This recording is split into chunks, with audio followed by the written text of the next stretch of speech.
Menteri Pertahanan, Menhan, Republik Indonesia, Prabowo Subianto menekankan untuk melakukan kajian terkait ketahanan nasional saat memberikan kuliah tamu di Universitas Brawijaya, UB, Malang, Minggu, tanggal 3 Juli tahun 2022. Hal itu diminta Prabowo untuk dilakukan kajian bagi seluruh perguruan tinggi, khususnya yang ada di Kota Malang. Prabowo mengatakan, penting di kalangan akademisi dan cendekiawan untuk memahami terkait posisi pemerintah Indonesia dalam upaya menjaga ketahanan nasional. Menurutnya, di era kepemimpinan Presiden RI Joko Widodo, pemerintah Indonesia telah dinilai berhasil oleh banyak negara di dunia dalam menghadapi pandemi COVID-19. Kita termasuk yang berhasil menghadapi pandemi, berhasil mengendalikan ekonomi di tengah tantangan yang begitu besar, ujar Prabowo kepada awak media usai memberikan kuliah tamu di Fakultas Ilmu Administrasi, UB Malang, Minggu, tanggal 3 Juli tahun 2022. Ia pun juga memberikan masukan kepada para akademisi yang hadir soal hal apa saja yang dimiliki Indonesia.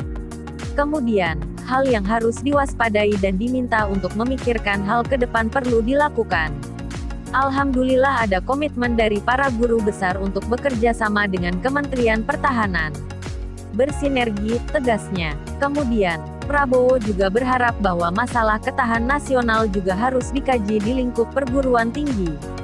Selain itu, menurutnya pendidikan sejarah juga harus dipahami bagi generasi penerus. Soal sejarah juga sangat penting untuk kepentingan pendidikan dan generasi penerus. Anak kuda harus mengerti bahwa kita bangsa yang kuat, ungkapnya. Sementara itu, Ketua FORDEKIS dan Dekan Via UB, Andi Fefta Wijaya menyebutkan bahwa tema yang diangkat dalam kegiatan kuliah tamu tersebut adalah urgensi ketahanan nasional dalam kepemimpinan nasional. Ini juga diikuti seluruh dekan ilmu-ilmu sosai di perguruan tinggi Indonesia. Kami ingin melihat bagaimana konsep Menhan dalam rangka ketahanan nasional untuk kepemimpinan nasional ke depan, katanya. Menurutnya, ketahanan nasional ini sangat penting untuk menjaga potensi yang ada di Indonesia agar tidak dieksploitasi secara sia-sia oleh negara lain. Apalagi, konsep ketahanan nasional juga tak selalu soal keamanan. Akan tetapi, lanjut Andi, bisa juga soal permasalahan ekonomi, sumber daya manusia hingga teknologi. Ketahanan sifatnya makro, SDM juga sesuatu yang penting. Maka Pak Menhan tadi menekankan bahwa kesuksesan salah satunya dari SDM dan yang mengelola universitas, tuturnya.